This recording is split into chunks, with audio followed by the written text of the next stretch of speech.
Hey everyone, Kelly talking about MayhemReady. Now the goal this week is to get you thinking about this hang archetype. So this is one of our fundamental shapes. We call it the hang archetype because we love Olympic lifting. So it turns out that really we're looking at your ability to have rotation in the shoulder in what we call this short lever position. So having the elbow bent in this position. If I don't have this, man, my setups get all wonky, I pull the bar funny, my kettlebell swings get off, it's hard to get tight at the deadlift. We see the shoulder translate forward, and the ability to keep this rotation really sets me up to be more stable and be able to work effectively. So that's the hang archetype. We're looking at internal rotation without the shoulder coming forward. I'm gonna show you one of my favorite drills. I'm gonna grab Coach Diane, and this is an easy drill to throw into your warm-ups this week.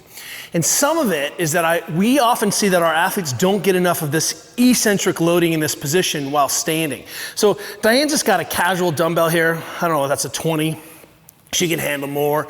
But what we're doing is just some like Cuban presses, but we're just gonna pull the arm to like a high hang and then rotate and then press. But here's the magic, back to 90, and then slow that down and just keep it under control. So the idea here is just something to throw in during the warm-up where you can jump. I'm less interested in this extra rotation, that's important, but I'm really interested in you just kind of having that control and being exposed and having that be a piece of your consciousness. Because oftentimes when we're going fast and I say, hey, ground to overhead, Diane will turn the thumb out, right? And it's just a kind of a jump, snatch, swing kind of thing. And because we end up cycling it, we end up not having a lot of time in this one position. So just as a warm-up piece, just grab a dumbbell and throw this around. You know, it was Mike Bergner who got me into the muscle snatching, and I think muscle snatches cure shoulder cancer. I'm just gonna say that. Okay, so homework number 2, I'm gonna show you with a partner, since I have Diane here. One of the things, let me on your back, Di. One of the things that I love to work on is partner mobilization. So having a resource like a training partner and being able to just quickly identify what's going on. So one of my favorites here, and we came up with this with swimmers, if I'm trying to assess, if I keep Diane's shoulder to the back of the sock and I'm pushing hard, and then remember her hand should go roughly to her hip. So she's a little stiff here today. That's all we're seeing, right?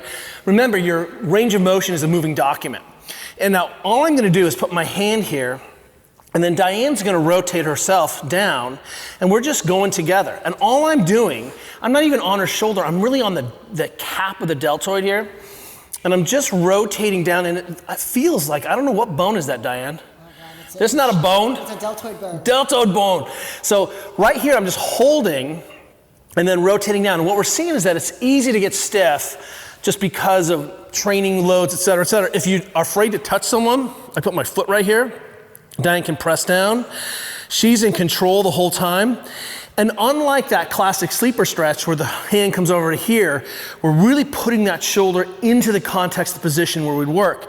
And all I'm doing is just holding that tissue down as the arm rolls underneath it. Now watch, we've just been doing that for just a few rotations, and we just restore that range. So all of a sudden now, Diane has access to that, and it's very simple. This is such an easy way to restore someone's internal rotation, and you can do it if you're feeling a little baked in the front of the shoulder from too many burpees, too many shoulders coming forward. Okay, thanks, Di. You can think 2 minutes aside with a partner as a finisher. It's one of my favorite moves, and I want you all to be comfortable beginning the language of taking care of each other. Last one. Drop in on a day where you're gonna see kettlebell swings or lots of snatches in there.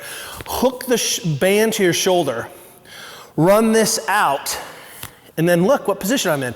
I'm just in an exaggerated hang shape. So now I can do 2 things here. One is I can contract into the shoulder and then just let the whole scapula come backwards. So I just contract, shoulder back.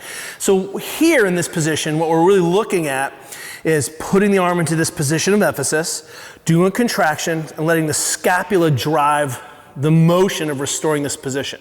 So this is a relationship between scapula and body. The second iteration is just to go ahead and hook the elbow, wrap down. I'm just gonna grab the hand behind my back here, so I'm still in that hang shape, but I'm just gonna walk back and then let the arm get dragged back. So it's like my arm is tucking around the corner, and I'm just gonna control, contract, contract, and relax. I can take up slack here if I want, but the magic is just having that elbow get pulled back. So it's a combination of this intra-rotation, a little bit of extension. Contract, contract, contract. The combination of doing some active work, having someone get on the soft tissue, and then tying that whole thing together makes your snatch turnover better, makes your kettlebell swinging more effectively, makes you able to grab and have more movement choice for the upper body. That's the hang archetype, and that's your goal this week.